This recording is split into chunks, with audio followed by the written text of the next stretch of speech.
नमस्कार स्टूडेंट्स, आपका अपने चैनल पे स्वागत और अभिनंदन है। आज हम बात कर रहे हैं संसाधन एवं विकास की। कहने का मतलब हमारा जो कॉन्सेप्ट होगा वो होगा संसाधन और उनका विकास। संसाधन का मतलब होता है साधन। हमारे आसपास आपने देखा होगा कि हमारे आसपास कौन कौन से साधन हैं, और उनका विकास का मतलब उनको बढ़ाना, डेवलपमेंट एक। तो संसाधन जो हमारे पास, हमारे आसपास, पर्यावरण में, प्रकृति में जितने भी संसाधन हैं, उन सब का हम विकास कैसे करें, ये पूरा चैप्टर उसी पे होगा। तो संसाधन को सबसे पहले समझते हैं। अगर आपने कॉन्सेप्ट समझ लिया और कॉन्सेप्ट को सिंप्लीफाई कर लिया और फिर उसे अप्लाइड कर लिया। सिंप्लीफाई करना मतलब संसाधन क्या है, विकास क्या है, इन कॉन्सेप्ट को समझ लिया, फिर इनको सिंप्लीफाई कर लिया, बिल्कुल सिंपल कर लिया, और फिर अपने आसपास आपने कल्पना की, सोचा, सपोज किया कि हमारे पास कौन कौन से संसाधन हैं, उनका यूज किस प्रकार से हो रहा है, उनका विकास किस प्रकार से हो रहा है, उनको बढ़ा कैसे सकते हैं, वो घट कैसे रहे हैं। ये सब आपके कॉन्सेप्ट हैं, वो क्लियर होंगे, सिंप्लीफाई होंगे, तो आपको पढ़ाई में, प्यारे विद्यार्थियों, मज़ा आने लगेगा। और जब पढ़ाई में मज़ा आने लगेगा तो आपका जो कोई भी कंपटीशन है वो अपने आप क्लियर होता चला जाएगा। तो आपको डरने की ज़रूरत नहीं है। कॉन्सेप्ट क्लियर करेंगे अपन। तो यहाँ आप संसाधन का कॉन्सेप्ट आज बिल्कुल क्लियर कर लें कि रिसोर्स, जिसको अंग्रेजी में हम कहते हैं रिसोर्स, मानव आवश्यकताओं की पूर्ति करने वाले जितने भी साधन हैं हमारे आसपास, भूमि है, पेड़ हैं, पौधे हैं, मनुष्य है, पशु हैं, पक्षी हैं, जीव है, मिट्टी है, और निर्जीव हैं, कुछ सजीव हैं। ये सब क्या है? पहाड़ हैं, पत्थर हैं, बड़े बड़े पहाड़ हैं अपने पास, बड़े बड़े समुंदर हैं। ये सब क्या है? संसाधन है। इन संसाधन, ये सब संसाधन क्या है? मानव आवश्यकताओं को पूरा करने वाले साधन हैं। तो वे साधन जो मानव आवश्यकताओं को पूरा करते हैं उन्हें क्या कहते हैं? संसाधन। संसाधनों के बारे में, ये जो संसाधन हैं ये मनुष्य के लिए बड़े ही मूल्यवान हैं। तो इन संसाधनों को, प्राकृतिक पर्यावरण को कैसे बचा कर रखें। कुछ जो लालची लोग हैं जो पर्यावरण को नुकसान पहुंचाते हैं, संसाधनों का अविवेकपूर्ण तरीके से दोहन करते हैं, खनिज पदार्थों का अविवेकपूर्ण तरीके से दोहन करते हैं, तो उसके बारे में गांधी जी ने कहा था कि हमारे पेट भरने के लिए तो है लेकिन पेटी भरने के लिए नहीं है। ये किसने कहा था? महात्मा गांधी ने। संसाधनों को हम वर्गीकृत करें तो कई भागों में कर सकते हैं, जैसे उत्पत्ति के आधार पे जैव और अजैव संसाधन। जैव जिसमें जीवन है, तो आप कल्पना करें, सपोज करें अपने आसपास कौन से जीव हैं जिनमें जीवन है। पशु हैं, पक्षी हैं, मनुष्य है, और पेड़ हैं, पौधे हैं, इन सब में जीवन है। अजैव पहाड़ हैं, खनिज हैं, चट्टान हैं, जिनको हम फोर्स देके ही एक जगह से दूसरी जगह हटा सकते हैं। वो निर्जीव होते हैं, जिनमें जीवन नहीं होता, तो वो अजैव हो गए। उपयोगिता के आधार पे जैसे नवीकरण, जिनको हम दोबारा बना सकते हैं, अनवीकरण, जिनको दोबारा नहीं बना सकते। तो नवीकरण में जैसे सौर ऊर्जा, पवन ऊर्जा ये आएंगे। अनवीकरण में जैसे अपने जीवाश्म ईंधन, पेट्रोल, डीजल, प्राकृतिक गैस। स्वामित्व के आधार पे व्यक्तिगत संसाधन। व्यक्तिगत संसाधन मतलब एक ही व्यक्ति विशेष का, जैसे मुकेश अंबानी की प्रॉपर्टी है, उसके जितने भी संसाधन हैं तो उसके व्यक्ति विशेष के हैं वो, तो वो व्यक्तिगत संसाधन कहलाएंगे। सामुदायिक संसाधन, जैसे पूरे समाज का जिस पे अधिकार हो, जैसे तालाब हैं, नदी हैं, चारागाह होते हैं, शमशान घाट होते हैं, विद्यालय, सरकारी विद्यालय होते हैं, सरकारी हॉस्पिटल होते हैं। ये सब क्या है? ये सार्वजनिक संसाधन है। राष्ट्रीय, जिन पे किसी देश विशेष का अधिकार हो। अंतर्राष्ट्रीय, जिस पे एक देश का अधिकार नहीं हो, सभी देशों का अधिकार हो, उसे कहेंगे अंतर्राष्ट्रीय। विकास के स्तर के आधार पे जैसे संभावित संसाधन और विकसित संसाधन, भंडार संसाधन और संचित कोष।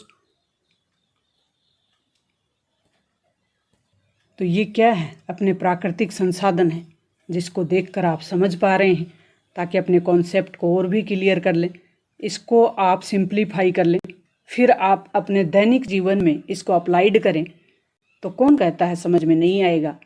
आपको समझ में भी आएगा, आपका मन भी लगेगा पढ़ाई में, आपको पढ़ाई में आनंद भी आएगा। और जैसे जैसे आनंद आएगा आप इन पक्षियों की तरह एग्ज़ाम क्लियर करते जाएंगे। आपको आपके सामने कोई बाधा नहीं होगी, आप शेर की तरह एग्ज़ाम में दहाड़ेंगे। तो ये अपना प्राकृतिक पर्यावरण वाले जितने भी संसाधन हैं उन सबको हमने देखा। ये पेड़ हैं, पशु हैं, पक्षी हैं, ये मिट्टी है और ये घास फूस जो भी हैं। तो मिट्टी खुद भी एक संसाधन है। मिट्टी की क्वालिटी कम हो जाना, मिट्टी की गुणवत्ता कम हो जाना भूमि निम्नीकरण कहलाता है। अगर ये भूमि उपजाऊ नहीं होगी तो इसमें कुछ भी उत्पन्न नहीं होगा। और ये जो निम्नीकरण है वो होता क्यों है, तो पर्यावरण प्रदूषण से हानिकारक केमिकलों का भूमि में जाने से ज़्यादा जो रासायनिक खाद है उसका उपयोग करने से, मृदा अपरदन से, जैसे भूमि कटकर एक स्थान से दूसरे स्थान पे चली जाती है, या तो पानी से जाएगी, नदी से, पानी से, या फिर जाएगी वो तेज हवा से। जैसे मरुस्थलीय क्षेत्रों में मरुस्थल जो टीले हैं, बड़े बड़े धोरे हैं, वो एक स्थान से दूसरे स्थान पर ट्रांसफर हो जाते हैं। तो ये मृदा अपरदन होता है, उससे भूमि निम्नीकरण हो जाती है। तो डियर स्टूडेंट्स, आज हमने जाना कि संसाधन क्या हैं। तो मुझे उम्मीद है कि ये कॉन्सेप्ट आपके बिल्कुल क्लियर हो गया। अपने आसपास आप नोट करें कि कौन कौन से संसाधन हैं। आपने 10वीं क्लास में सब कॉन्सेप्ट क्लियर कर लिए, एनसीईआरटी को अच्छे तरीके से समझ लिया, तो कोई भी कंपटीशन आपका रुकने वाला नहीं है। तो यह आप संसाधनों को समझकर अपने आसपास अप्लाइड करें, उनको बचाने का प्रयास करें, उनके विकास का प्रयास करें। तो संसाधन क्या हैं ये तो आप समझ गए। अब इनका दोहन क्यों हो रहा है, क्यों कुछ लोग अपने लालच में इनका दोहन करते हैं, इनको रोका कैसे जाए, इसी पे आपको विचार करना है। तो आपने जैव संसाधन और अजैव संसाधन को समझ लिया। इसकी पीडीएफ आपको डिस्क्रिप्शन बॉक्स में मिलेगी, वहाँ विजिट करें और आराम से फिर आप पीडीएफ को पढ़ें, हर एक प्रश्न को हल करें। अगर फिर भी कोई दिक्कत आ रही हो तो कमेंट अवश्य करें। प्यारे बच्चों,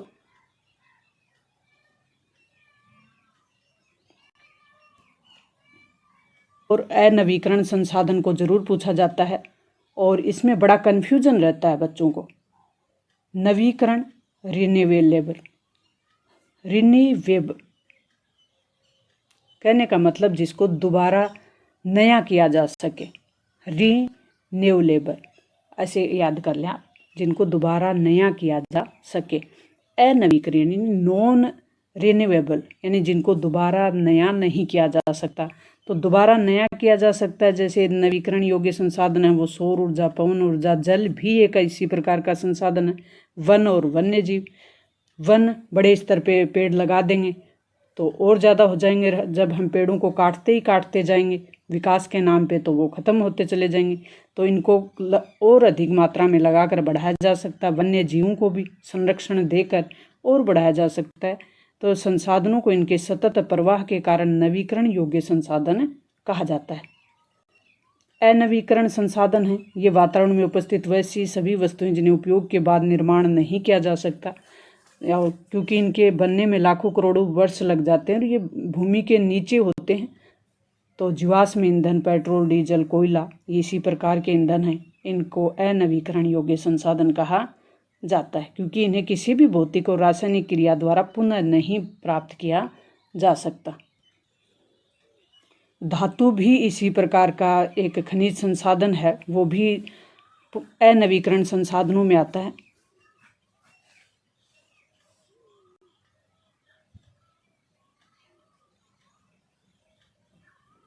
फिर व्यक्तिगत संसाधन, सामूहिक संसाधन, राष्ट्रीय, अंतर्राष्ट्रीय, इन सबको हमने देख लिया। तो पानी कौन सा संसाधन है? पानी एक अक्षय प्राकृतिक संसाधन है। एक अक्षय संसाधन वह संसाधन होता है जिसे बार बार इस्तेमाल किया जा सकता है, क्योंकि प्राकृतिक रूप से प्रतिस्थापित हो सकता है। तो आप कल्पना करें कि कैसे हम पानी को बढ़ा सकते हैं।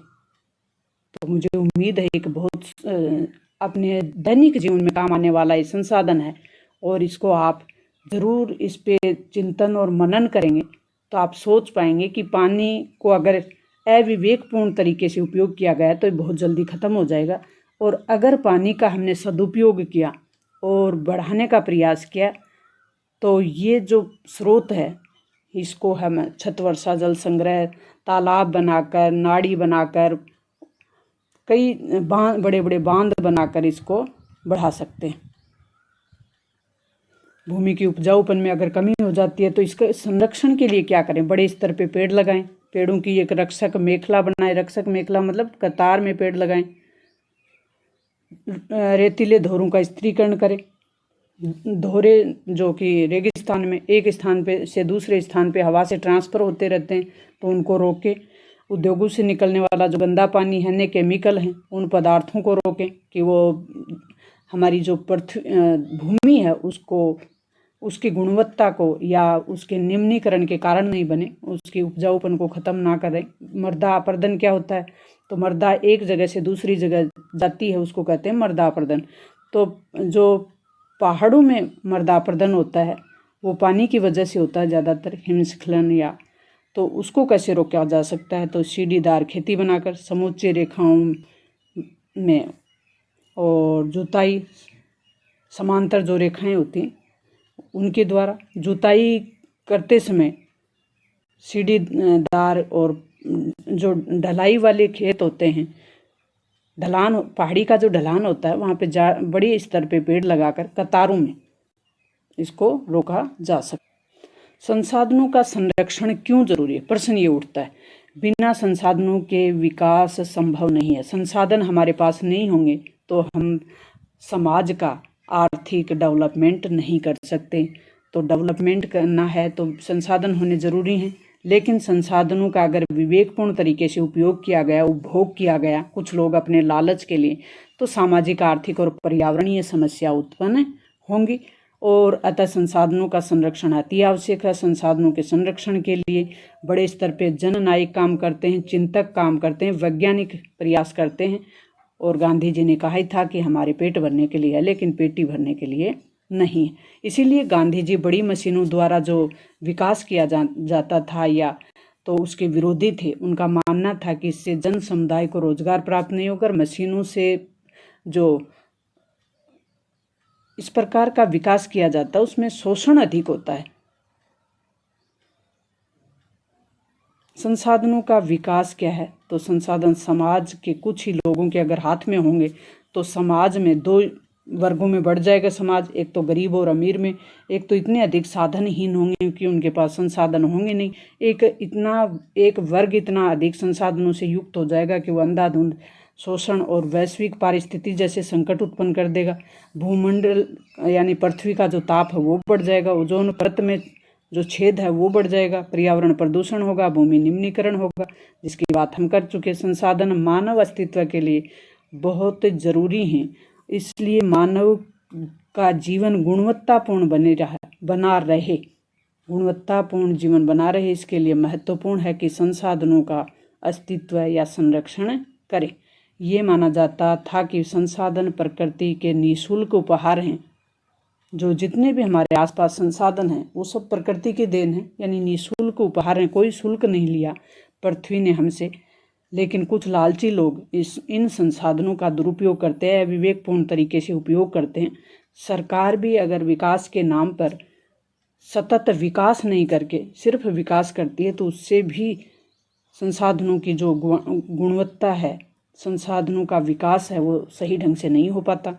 तो सतत विकास क्या है? सतत विकास करना चाहिए। सस्टेनेबल डेवलपमेंट जिसको अंग्रेजी में कहते हैं, सतत संपोषणीय विकास भी इसको कहा जाता है, धारणीय विकास भी इसको कहा जाता है। क्यों कहा जाता है? क्योंकि पर्यावरण को बिना नुकसान पहुंचाए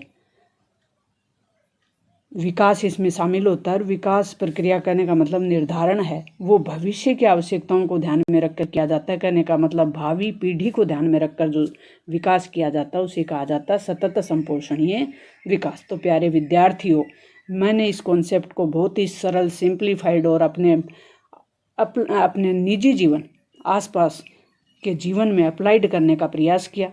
आप इसको अच्छे से पढ़ें, तो आपको पढ़ाई में आनंद आएगा। आपको ये अच्छे से समझ में आ गया, अपने दोस्तों के साथ शेयर करें, चैनल को सब्सक्राइब कर लें, बेल आइकन दबा लें। इस प्रकार के कॉन्सेप्ट हम क्लियर करते रहेंगे और आपको सफलता की मंजिल तक पहुंचाते रहेंगे। मिलते हैं नेक्स्ट और महत्वपूर्ण वीडियो के साथ। तब तक थैंक्स, ऑल दी बेस्ट।